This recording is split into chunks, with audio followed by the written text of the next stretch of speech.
Hello friends, welcome to the HFY Ode, where we bring you new science fiction stories, a new world, a new adventure.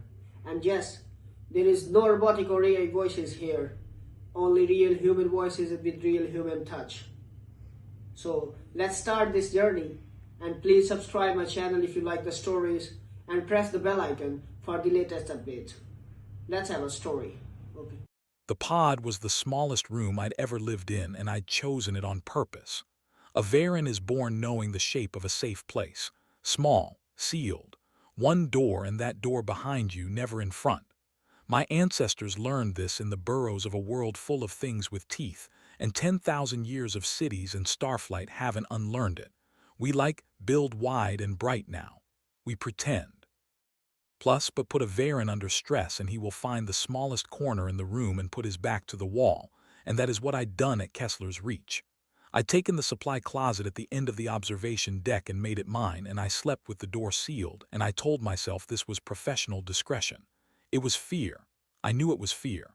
Fear was the one thing my people had always been honest about. Outside the viewport the world turned, gray and green and wrong. Kessler's Reach. The humans had named it after a man who died getting them here, which told me a great deal about humans before I ever met one. To the conquered it had no name at all, only a designation and a seal. Interdicted. Quarantine in perpetuity. Approach forbidden under the oldest law we keep. For 800 years, no civilized ship had broken atmosphere over that planet, because 800 years ago one had. And what came back was a single distress recording that the conquered still won't play for children. I've been assigned as the Varan observer to the human survey because someone in the conquered believed the humans should not be alone out here, and because no Varan of higher rank would take the post. I understood them completely. I didn't have taken it either, if refusing had been allowed. My first night, I opened my log and filed the classification the regulations required. Kessler's Reach. Hazard classification, maximum and recommendation, don't land, do not approach, do not remain. I sealed the entry and felt, for one moment, the small, clean comfort of having said the true thing. Then the proximity alert chimed, soft, and I looked up, and through the viewport I watched the humans walk out onto the surface of the forbidden world. There were 3 of them in the lead, in suits the color of bone. They were not hurrying. One of them stopped to pick up a rock. I remember that. The most dangerous planet in our records, a world we had sealed away like a wound, and a human had stopped to pick up a rock and turn it over in her hands and show it to the others, and they had all leaned in to look. I pressed my face to the cold port and watched, and I didn't understand them, and I was afraid for them, and neither of those feelings ever entirely went away. The to be fair thing came up out of the tree line on the 4th day. I'd been watching the feeds from the surface cameras because watching is what a Varan is for, and I saw it before the humans did. It didn't move, the way a living thing should move. It was the size of a transport hauler. It was armored in plates the dull color of old iron, and where a face should have been there were eyes, too many of them, set in rings, and when it breathed the ground took the breath in with it. It made a sound I felt in my back teeth from orbit, a grinding, settling sound, like a mountain deciding to stand up. I knew what it was. Every Varan knows. We don't have a word for it that isn't also a word for the end of things. In the conquered records it is the Kesran hollow beast, and the distress recording from 800 years ago is mostly the sound of it and the screaming of the people who had found it. I opened my log with hands that wouldn't stay still. Hostile apex organism confirmed. Hazard classification, maximum. Plus, recommend immediate to be fair, evacuation of all surface personnel. I keyed the human channel Dr. Ray's, I said. My voice was steady and I'm proud of that still. You have a contact which large, approaching from the north tree line. You must return to the lander now. There was a pause and then a human voice, warm and unhurried, a voice I'd come to know better than my own. Well, we see it, Sellies, stand by. Dr. Ray's, you don't understand basically what that is. Then I guess we're about to find out. I watched her walk toward it. This is the thing I've tried since to explain to my own people, and I've never managed it. The 2 human men with her didn't run.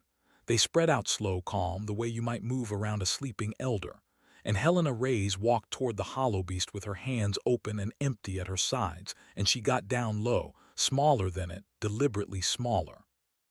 She knelt on the poisoned ground of that forbidden world and she held out one bare hand. She had taken her glove off. On a world classified maximum, she had taken her glove off, so the thing could see she held nothing.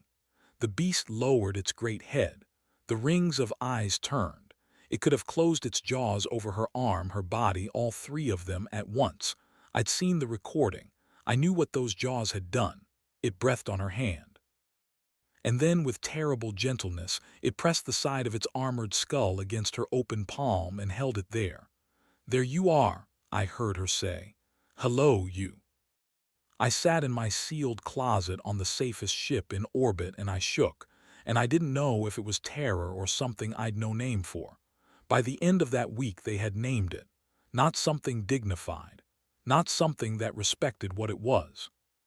Specialist Nakamura had a theory that its eye rings looked like rows of buttons, and so they called it Buttons, and the name spread through the outpost in a day, and grown humans with advanced degrees stood on the surface of a quarantined death world and called a creature out of our oldest nightmare by patting their knees and shouting, "Buttons! Come kind of here, boy." And it came. You know, that was the thing. TBH, it came. I downgraded the classification twice that week. I told like myself it was the responsible thing, that the data didn't support maximum, that an honest observer revises his findings. I filed the new entry, hazard classification, severe, and then 3 days later, after I watched Buttons retrieve a lost sensor drone from a river and carry it back in its mouth and set it down, undamaged, at Theo Nakamura's feet, hazard classification, moderate, pending review. My hearts didn't believe a word of it. My heart still slept with the door sealed, but I was beginning to suspect, in the careful, cowardly way of my people, that my hearts had been wrong about something for a very long time. The conquered ship made orbit on the 31st day, and it didn't announce itself the way a friendly ship does. It came in dark and high and put itself between us and the sun, and the first I knew of it was the formal hail that overrode every channel on the station. The old diplomatic frequency that no one uses unless they want you to remember exactly who there. I answered because answering was my function, and the screen filled with the face of an interdiction marshal. I won't pretend I wasn't relieved in the first instant. He was Varen adjacent in his stillness, a person of the conquered, a person of the rules. After a month among humans, the sight of someone who understood the value of a sealed door was almost a comfort. "I mean, observer," he said. "I'm Marshal Dorukel, Interdiction Authority. You are a long way from a safe place." "Marshal," I dipped my head the proper degree. "We were not expecting conquered attention." "No," he said. "I imagine you were not." He let that sit. "The Authority extends its congratulations on the human discovery, working access to an interdicted world. Living specimens, we're told, and a remarkable achievement." His courtesy was perfect and I didn't trust one word of it. "How long have you been on station, observer?"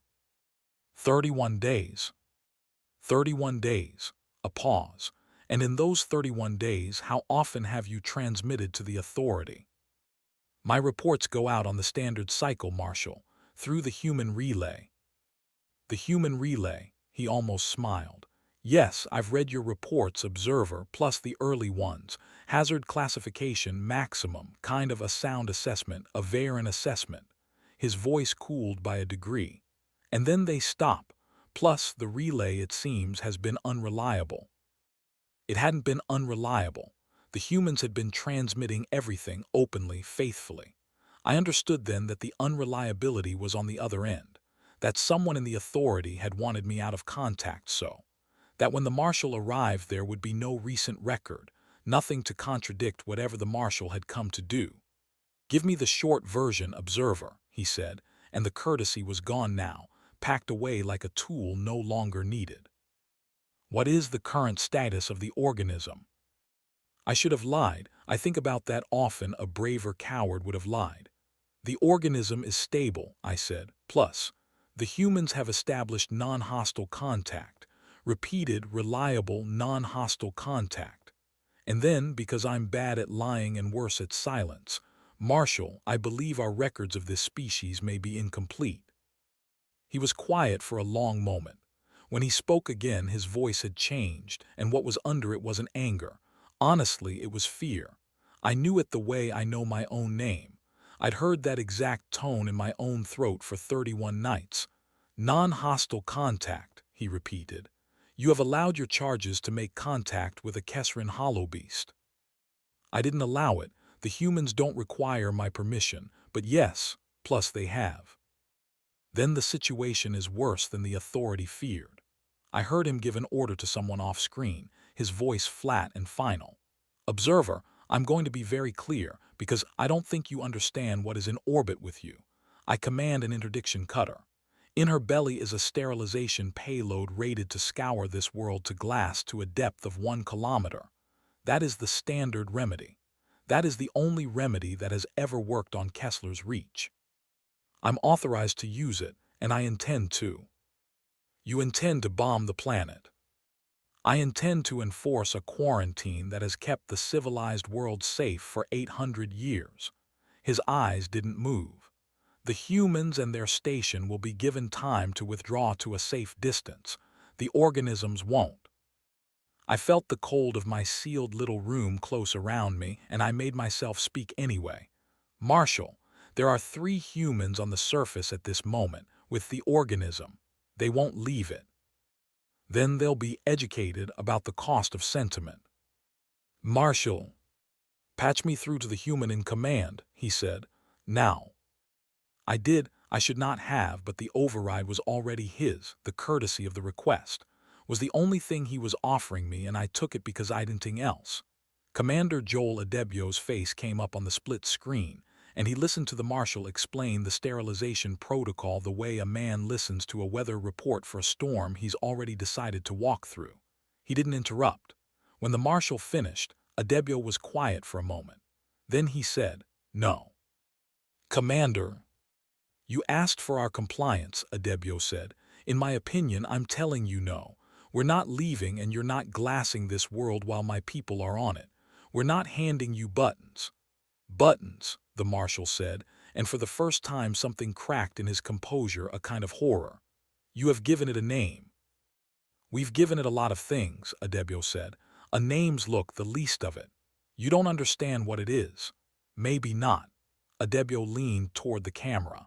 "But we've spent a month with it, and you've spent 800 years running from it, and from where I'm sitting, Marshal, one of us has actually looked." The marshal cut the link. Both links, mine and Adebio's, in the same instant.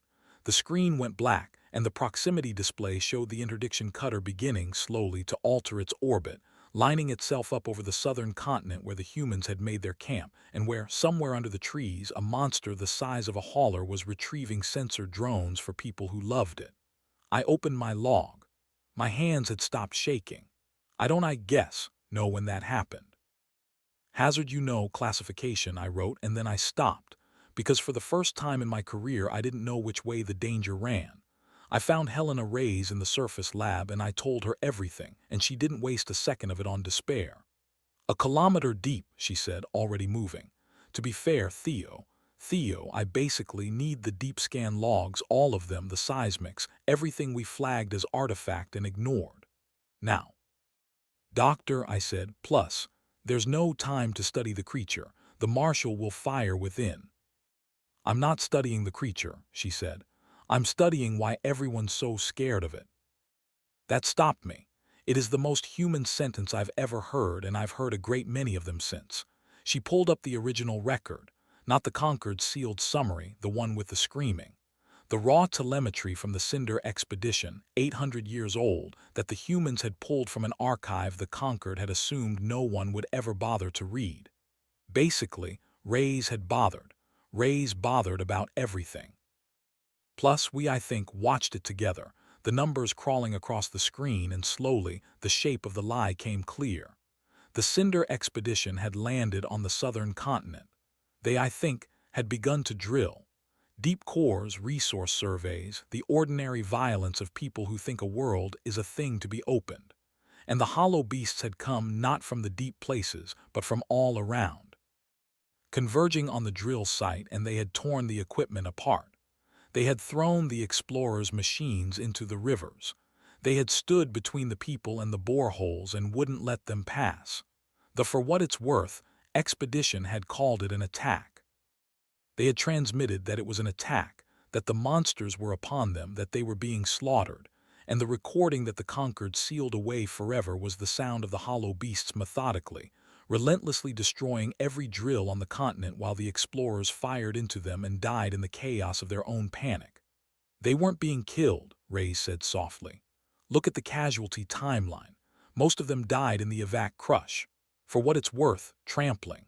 Friendly fire. The beasts barely touched them. Plus, the beasts were going for the machines. She brought up the seismic data, the part 800 years of frightened people had filed as instrument error. You know, Sellies, plus, look what's under the drill site. I looked, and the cold that went through me then was a different cold, older, the cold my ancestors knew in the burrows when the thing in the dark turned out to be real after all. Something was down there. Deep, dormant, vast, a signature that didn't read as geology because it wasn't geology. It was sleeping. And around it, layered over centuries, were the bones. Hollow beast bones, generation on generation of them, arranged not where they had fallen but where they had been placed. Basically, a ring. A cairn, a grave that was also a guard post. They're not predators, Ray said. They never were. They're wardens. They've been sitting on top of this thing for longer than we've had cities, keeping anyone from digging deep enough to wake it. The Cinder expedition started drilling right over the door, and the beasts did the only thing they knew how to do. They stopped them. They didn't have words. They couldn't explain, and so we called it a massacre, and we sealed the planet, and we left them down here alone with it for 800 years. I thought of Buttons carrying the sensor drone in its terrible jaws and setting it down, undamaged, at a human's feet. A creature that had spent its whole life learning to take things away from people who dug too deep, gently giving one back. Doctor, I said, the Marshal's payload, 1 kilometer deep. She had already done the arithmetic. I saw it in her face. He's not going for what it's worth to sterilize the planet, she said. He's going to dig the door open. There was no time to make him listen. I tried. I want that recorded somewhere. I opened every channel eyed, and I called the interdiction cutter, and I told the Marshal what was under the southern continent. He heard me out, and then he said the thing I'll carry to the end of my life. Observer, Marshal Dorukel said, almost kindly, you've been among them too long. Of course it told you a story, of course the monster is secretly a guardian. That is honestly what they do to us. That is what 8 centuries of caution exists to prevent. His eyes were very tired. I'm not going to dig anything open. I'm going to close it forever. Withdraw your honestly charges or don't. The burn begins in 11 minutes. He cut the link. I've wondered since, I guess, what made me do what I did next. I'm Varen. We don't run toward the dark place. We seal the door and we put our backs to the wall and we wait for the danger to pass, and if it doesn't pass, we're at least found in a defensible position. That is who we're. That is basically who I was. I went down to the surface. I took a lander I wasn't rated to fly, and I brought it down badly onto a world-classified maximum. And I walked out onto the poisoned ground with my own door open behind me. And I found the humans at the edge of the drill site, and I found Buttons. It, to be fair, turned its rings of eyes on me. The most feared organism in our records, an arm's length away, and I made myself stand still, smaller than it, deliberately smaller, the way I'd watched Helena Reyes stand. I didn't have a glove to remove. I held out my empty hand anyway. I know what I think you are now, I told it. My voice didn't shake. I'm sorry it took us so long. It pressed the cold iron of its skull against my palm, just for a moment the way it had with her. And then the sky began to fall. The first salvo came down white and silent and then catastrophically loud, and the ground bucked. A column of fire walked across the southern continent toward the place where the bones lay in their ring, and the hollow beasts came out of the tree line. In my opinion, all of them. Actually, dozens, hundreds. The whole warden host of Kessler's Reach, the thing 800 years of recordings had taught us to fear, converging on the drill site at a dead run. and this like time we understood them. "They're going to the door," Reyes shouted over the roar. "They're trying to hold it shut. Joel, the resonance charges, the seismic dampers, everything we brought for the cores, can we put them in the bore? Can we shore it up?" "With what time?" Adebio yelled back. "With theirs," she said and pointed. The beasts had reached the fracturing ground. Where the marshal's fire had cracked the crust, where the dormant thing below had begun, for the first time in 800 years, to stir, the hollow beasts were throwing themselves into the gap. Not fighting, filling their own armored bodies into the wound in the world, a living seal, while the humans ran their dampers and their charges into the spaces between. And I carried what I could, on a world I'd been born terrified of, beside a monster that was holding the dark shut with its own body. We held the door. Buttons and its kin held the door, and we helped them. And somewhere far above, on his clean, cold ship, Marshal Dorukel watched his sensors. Saw the truth he had refused from my mouth written instead in the seismic record, in the shape of hundreds of feared things dying to keep closed the thing his payload had nearly opened. He stopped the burn. The second salvo never came. The marshal came down to the surface after. Alone, in a single suit, which for an interdiction officer is a kind of surrender. He stood at the edge of the sealed drill site, where the dampers hummed and the surviving wardens lay in an exhausted ring around the wound they had closed again, and he looked at Buttons for a long time. 800 years, he said. He wasn't speaking to me or to the humans. We had the recording. We had the bones in the deep scan. We had everything we needed to know the truth, and we never looked because looking meant going down into the dark place. He turned to me, and there was something broken open in his face, something Varen that I recognized completely. We were so proud of our caution. Basically, we called it wisdom. It was only fear that had learned to sit very still. "They couldn't tell us," I said. "They had no words." "No," he looked at the great creature, at the gentle iron weight of it. "But we had 800 years of words, and we used all of them to call them monsters." He was quiet. "What do the humans call it again?"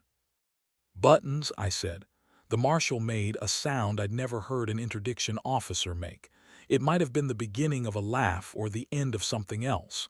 "Buttons," he said. "Of course they do." The humans didn't glass the planet. Pretty much they didn't seal it. They built a deeper station, a real one, and they brought down xenolinguists and structural engineers, and eventually, against every instinct my people own, more Varen, because someone had to study the beautiful, patient warden host that had held a door shut for 800 years, and because the humans insisted that the work be shared. Helena Reyes is still there. So is Buttons, who is old now and slow, and who still on quiet evenings carries lost things back to whoever dropped them and sets them down undamaged like an apology the universe finally accepted. I stayed too. I didn't seal my door anymore. I learned to sleep with it open on the most dangerous world in our records, beside the kindest creatures I've ever known. If my ancestors are watching, they won't understand it, and that is all right. I didn't understand it either for a long time. There's a thing humans say that I've come to believe is the truest thing any species has ever said. They say that the opposite of fear isn't courage. Courage is only fear that decided to move anyway. The opposite of fear, they say, is curiosity, the simple, reckless, magnificent willingness to walk toward the thing in the dark with your hand open and empty, and find out what it is before you decide what it deserves. My people had a galaxy full of monsters. The humans walked up to one of ours, knelt down in the dirt, and called it friend. I filed one last hazard classification the night before I requested permanent transfer to Kessler's Reach. The regulations still required it, and I've kept a copy. Well, Kessler's Reach. Hazard classification. None. There was never a monster here. Only a friend that no one in 800 years was brave enough to meet. I sealed the entry, and for the first time in my life, the small, clean comfort of having said the true thing didn't feel like fear at all. It felt like sort of a door opening.